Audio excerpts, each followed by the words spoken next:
Salut à tous, bienvenue dans un nouvel épisode d'Un œil sur le monde. Aujourd'hui je vous propose un thème que je travaillerai encore dans une prochaine vidéo, l'intelligence artificielle. Nous pouvons traiter ce thème sous différents aspects et pour cette occasion j'ai choisi l'aspect militaire.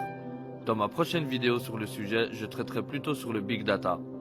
Je vous propose donc l'intelligence artificielle et les robots tueurs. Bon visionnage. C'est un débat intrigant et assez flippant, disons-le clairement, qui anime actuellement les réunions de l'ONU. Et si le réalisateur James Cameron avait été prophète en 1985 avec son Terminator, cette machine capable de tuer des êtres humains en son âme et conscience. Le trait est bien sûr grossi, pourtant c'est bien de cela dont il s'agit. L'enjeu du débat est de définir à quel stade on peut considérer qu'une machine de guerre prend seule la décision de tuer, car les armes autonomes, elles existent déjà.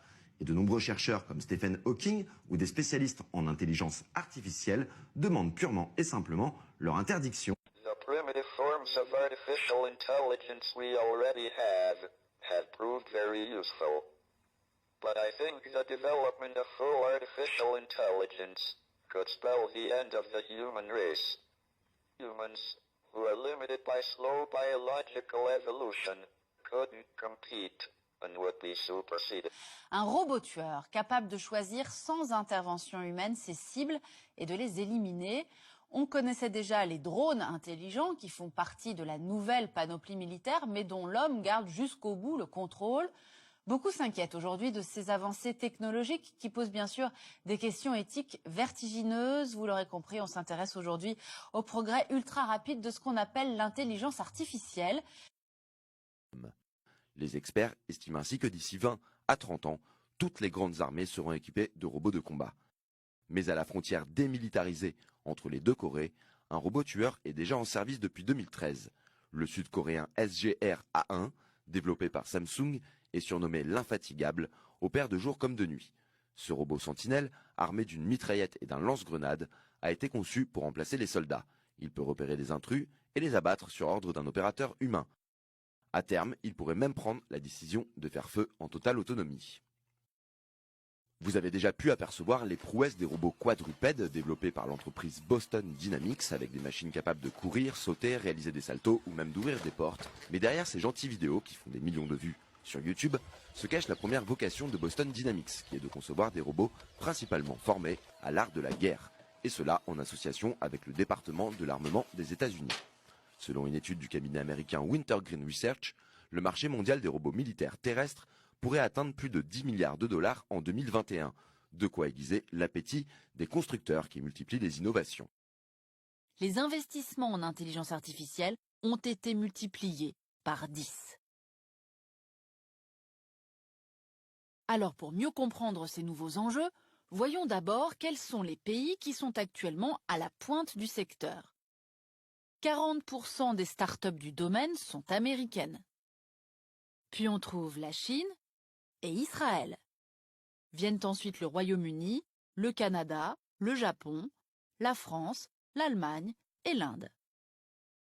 La présence d'Israël dans le trio de tête s'explique d'abord par la proximité technologique entre l'intelligence artificielle et la cybersécurité, un domaine d'excellence des services de renseignement israéliens.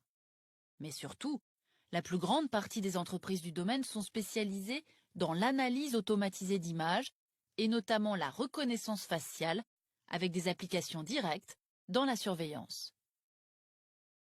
Des algorithmes assistent déjà des agents de sécurité israéliens pour détecter des objets suspects sur des images de vidéosurveillance. Autre exemple, l'État américain s'est associé à l'entreprise Google pour équiper ses drones militaires de systèmes capables de reconnaître automatiquement des cibles matérielles ou même des individus recherchés. Et puis une dizaine de pays développent les fameux robots tueurs qu'on a vus tout à l'heure. Parmi eux, on retrouve les États-Unis, la Chine et Israël, mais également la Russie ou la Corée du Sud, qui a déjà mis en service de telles armes autonomes le long de sa frontière avec la Corée du Nord, même si la décision ultime de tirer à balles réelles serait pour le moment encore soumise à un feu vert humain.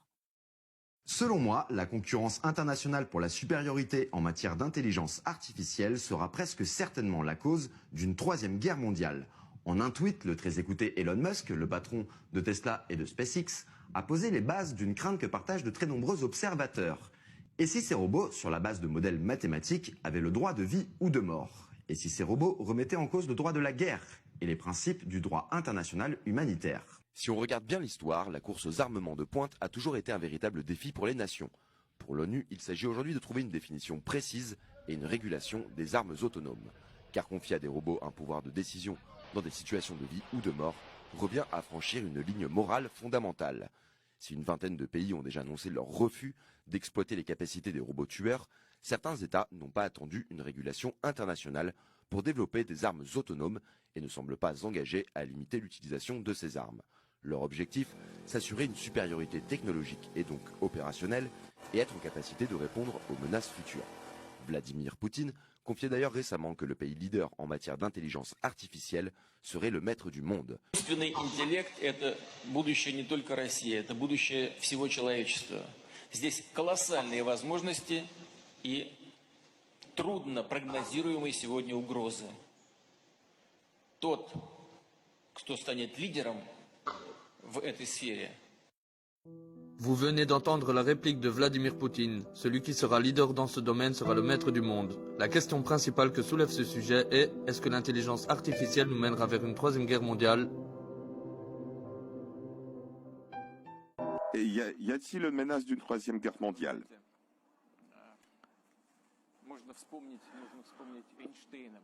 On peut citer Einstein qui a dit, je ne sais pas par quel moyen sera conduite la troisième guerre mondiale, mais la quatrième sera conduite avec les bâtons et les cailloux.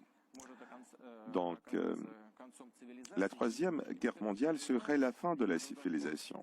Et tout le monde doit le comprendre, ce qui devrait être une garantie contre les actes les plus dangereux pour la civilisation sur la scène internationale.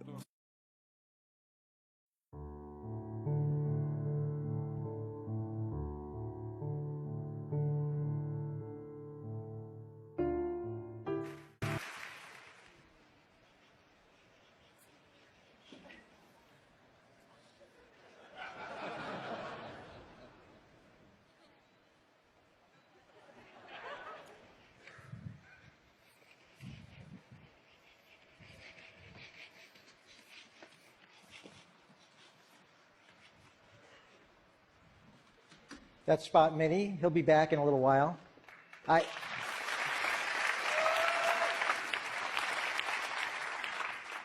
I love building robots. And my long-term goal is to build robots that can do what people and animals do.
three robots are all dynamically stabilized robots. This one goes back over a little over 10 years ago, Big Dog, and it's got a gyroscope that helps stabilize it.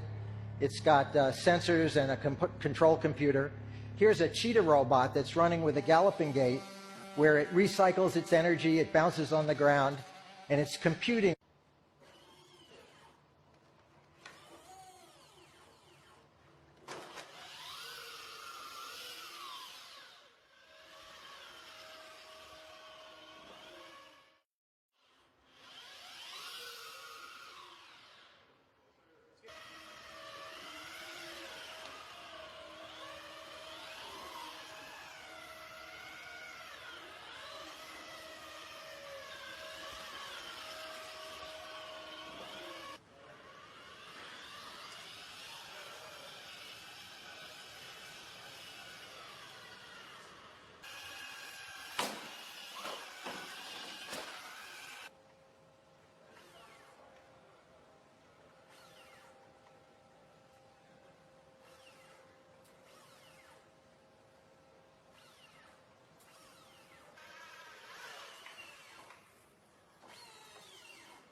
Ne donnez pas votre vie à ces êtres inhumains, ces hommes-machines, avec une machine à la place de la tête et une machine dans le cœur. Vous n'êtes pas des machines, vous n'êtes pas des esclaves, vous êtes des hommes.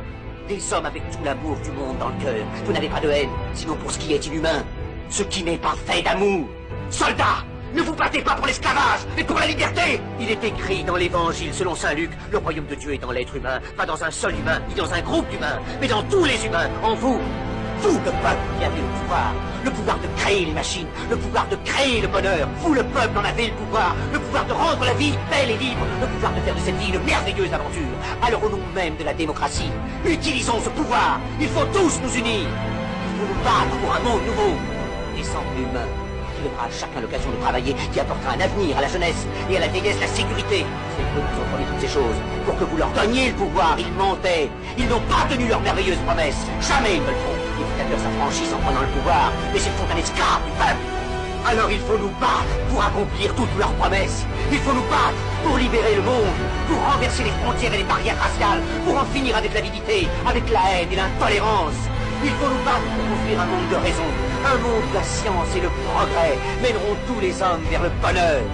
Soldats, au nom de la démocratie, unissons-nous tous.